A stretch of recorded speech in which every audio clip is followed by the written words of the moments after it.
Hi, random recapped here. Today, I'm going to explain a sci-fi horror movie called Companion. Spoilers ahead, watch out and take care. At the beginning of the film, a scene shows a beautiful, fair-skinned woman shopping in a supermarket. The woman's name is Iris. While shopping, she meets a man named Josh. It doesn't take long for something to happen naturally between them. Without realizing it, admiration is reflected in both of their eyes. This, of course, makes Josh feel a little awkward in her presence. They introduce themselves and suddenly, they find themselves in a relationship. Fast forward, Iris and Josh, now a couple, are inside a car, traveling to a villa after receiving a vacation invitation from Josh's friend. Upon arrival, they see a woman named Keth waiting for them at the door. It turns out that Keth has been Josh's friend for a long time. The villa they are staying at belongs to Keth's boyfriend, Serge, who is a wealthy man. Keth has invited several of her friends to stay there for a carefree vacation. Not only are Josh and Iris invited, but two other men, Ollie and Patrick, are also present. On their first day, they sit in a circle around a dining table, sharing stories about their experiences. After dinner, they all return to their respective rooms, except for Iris and Keth, who stay behind on the couch. Keth reveals that Serge already has a wife and that she is merely his mistress. She also shares that Serge became extremely wealthy through illegal business dealings. As night falls, they all gather and throw a small party with music and drinks. The night ends with everyone retreating to their rooms. The next morning, Josh and Iris wake up. Iris invites Josh to enjoy the lakeside scenery, but still feeling groggy from last night's party, Josh declines, allowing Iris to go alone. Upon arriving at the lake, Iris notices something strange. She finds an unfamiliar object in her pocket. Confused, as she doesn't remember putting it there, her thoughts are suddenly interrupted by Serge's arrival. Feeling awkward about being alone with him, Iris decides to return to the villa, politely excusing herself. However, Serge, taking advantage of his status as the villa and lake owner, asks her to stay with him a little longer. Reluctantly, Iris agrees. As soon as she sits down, Serge, feeling entitled due to his wealth, asks Iris to apply lotion to his back. Seeing Iris comply, he becomes bolder, unable to control himself. Despite Iris's polite refusal, Serge persists. Eventually, Iris is forced to fight back, leading to a struggle between the two. The scene then shifts to Josh and his friends, who are chatting inside the villa. Suddenly, they are shocked by Iris's arrival. Her appearance is a mess, and she is covered in blood. Terrified and possibly regretful, Iris explains what happened. But then, something strange occurs. Josh, in an unusual manner, gives a simple command, "Iris, sleep." Without hesitation, Iris immediately falls asleep.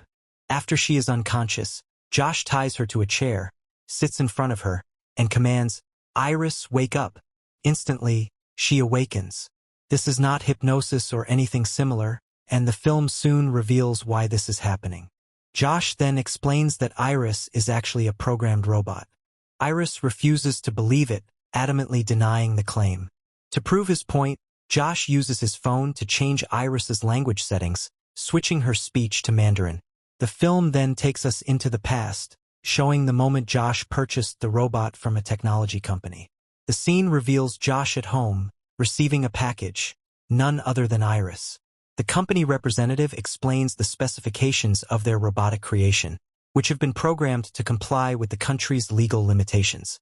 The robot can be configured to be incapable of lying, to feel love, and even to be programmed to love a specific person. Simply by placing the buyer's fingerprint, the robot will reset to factory settings.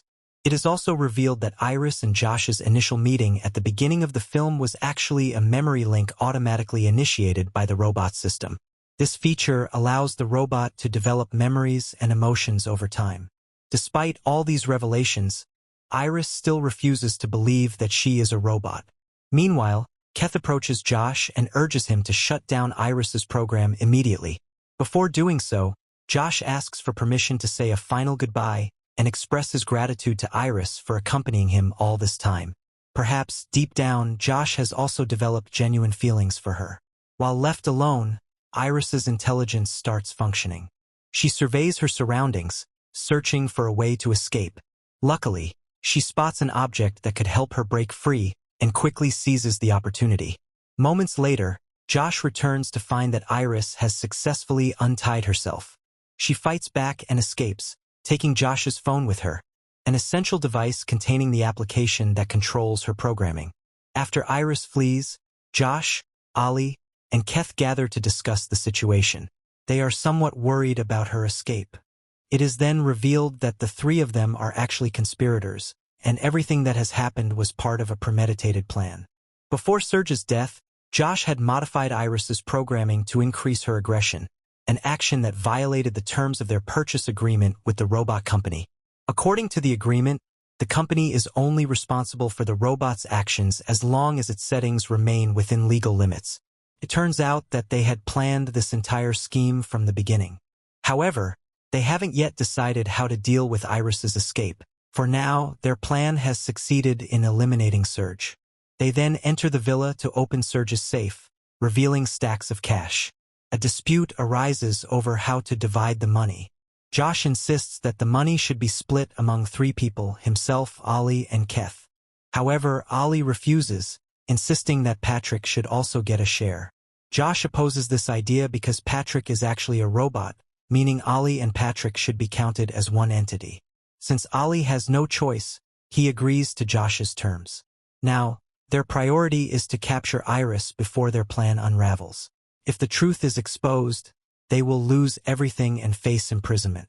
Armed with weapons, they venture into the forest to hunt her down.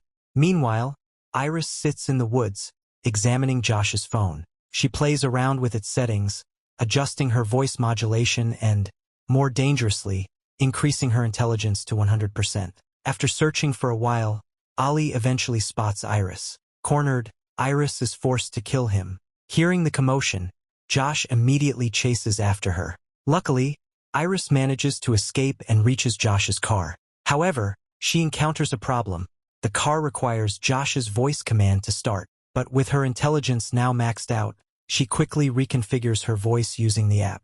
Successfully, she starts the car and drives away, but her escape is short-lived. Josh contacts the car dealer and reports the vehicle as stolen, requesting them to disable its operational system. As a result, the car suddenly stops. Meanwhile, Josh returns to the forest and uses Ollie's fingerprint to reset Patrick's system. He then reprograms Patrick with 100% aggression, giving him one directive: capture Iris at any cost and retrieve the phone that controls her programming. Elsewhere, Iris exits the car and encounters a police officer. Since she is programmed to be incapable of lying, even with her intelligence at 100%, her responses to the officer's questions put her in a compromising position. Just as the officer prepares to arrest her, Patrick ambushes him from behind and attacks. In a quick turn of events, Iris is captured and transported back to the villa in the police car. Seeing the officer's dead body in the trunk, Keth panics. Everything is spiraling out of control. Angry and desperate, she storms into the villa, grabs her share of the money, and plans to escape. Josh orders Patrick to stop Keth. However, with his aggression set at 100%, Patrick misinterprets the command and stabs Keth from behind. The situation has now completely fallen apart. Despite the chaos, Josh remains calm, seemingly satisfied that he will now have full control over the money. Thinking quickly, he devises a plan to manipulate the situation. He intends to fabricate a story that everything happened due to a malfunction in the robot system, using Iris as the scapegoat. To execute his plan, Josh orders Iris to confess that she was responsible for everything. Then, he commands her to shoot herself in the head, making it look like a system failure. Iris obeys, and after she dies, Josh calls the robot company, reporting the incident with his fabricated version of events. Soon, 2 company agents arrive to collect Iris. Patrick, disguised as a police officer, attempts to convince them that Josh's story is true. However, one of the agents finds Patrick suspicious, as he looks oddly familiar. Sensing something amiss, the agent leaves with Iris's body, stating that the company will examine her CPU to ensure there was no unauthorized reprogramming. Realizing this, Josh panics. He hadn't considered that the robot might have an automatic recording system. As the agents transport Iris in a specialized ambulance, Patrick suddenly intercepts them. At that moment, the agent recalls that Patrick is also a robot produced by their company. Before he can react, Patrick shoots the agent dead. However, unbeknownst to Patrick and Josh, the agent had secretly inserted a chip into Iris's body before leaving. This chip activates a system that repairs her damaged circuits and restores her functions. Moments later, Iris awakens.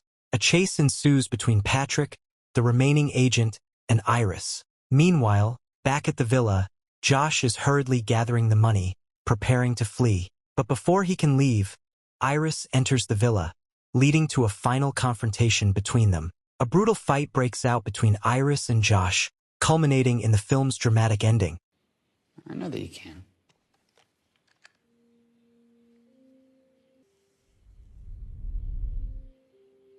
You love me too much.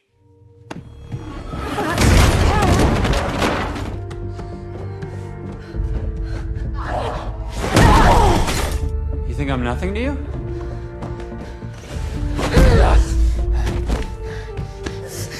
I don't care if it's a lie. Fuck you.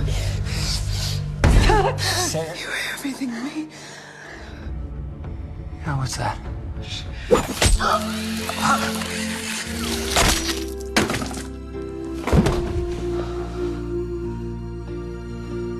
Subscribe for more videos like this, turn on notifications, and leave a like to support the channel. Thank you for watching.